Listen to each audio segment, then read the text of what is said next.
मैंने आपको बताया कि ठाकुर जी का एक नाम है गोपाल जी। गोपाल का अर्थ होता है गौ को पालने वाला। ठीक।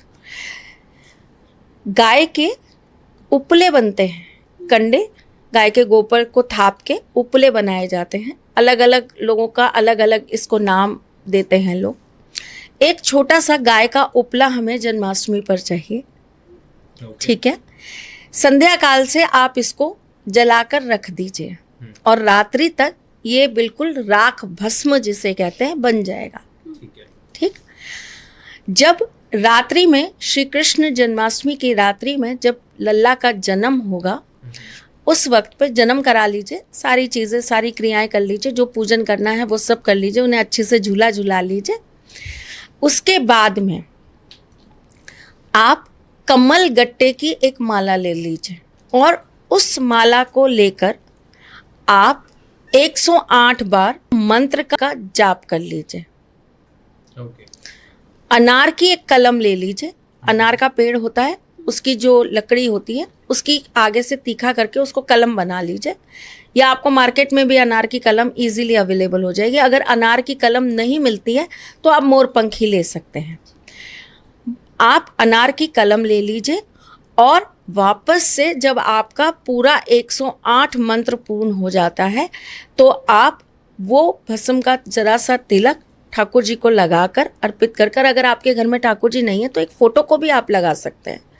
ज़रूरी नहीं है कि आपको मूर्ति को ही लगाना ज़रूरी है, आप फ़ोटो को लगा दीजिए और फ़ोटो को लगाने के बाद आप उस कलम को वापस से उस डिब्बी में छोड़ दीजिए और आप उस डिब्बी को आराम से बंद करके रख दीजिए। जैसे मैंने आपको कहा कि हर रात्रि सिद्ध होती है, उसकी दूसरी रात्रि पर आप अब से चालू करेंगे, चाहे आप कृष्ण जन्माष्टमी पे करेंगे चाहे राधा अष्टमी पे करेंगे, ये कार्य आप इसे आरंभ करेंगे। आप किसी भी रूप में जिसके अंदर भी अपना प्रेम जागृत करना चाहते हैं या जिसको भी आप चाहते हैं कि वो आपसे प्रेम करें, उस व्यक्ति के मस्तिष्क पर आप रोजाना वो तिलक लगा देंगे। अगर वो व्यक्ति आपसे दूर रहते हैं, आपके पास नहीं है, तो आप उसकी फोटो पर रोजाना ये तिलक लगा देंगे। ठीक है। और शरद पूर्णिमा की रात्रि पर पुनः इस कार्य को दोहराएंगे, लेकिन इसके अंदर, इस भस्म के अंदर आप थोड़ा सा सिंदूर डाल देंगे। अगर आपको कामिया सिंदूर यानी कि कामाख्या सिंदूर मिल जाता है तो बहुत अच्छी बात है, क्योंकि वो अपने आप में और सिद्ध होता है और इस चीज़ को और पावर दे देता है। उससे बढ़िया बात कुछ नहीं होती। लेकिन अगर वो नहीं है तो आप नॉर्मल सिंदूर मिला दीजिए, लाल वाला जो सिंदूर होता है, रोली वाला, वो मिलाकर पुनः इस चीज़ को वापस इसी मंत्र के साथ आपको सिद्ध करना है और उसके बाद आपको इस क्रिया को उल्टा कर देना है। उल्टा कैसे कर देना? अभी तक तो आप सामने वाले को लगा रहे थे, ठीक, अब आप अपने लगाएंगे।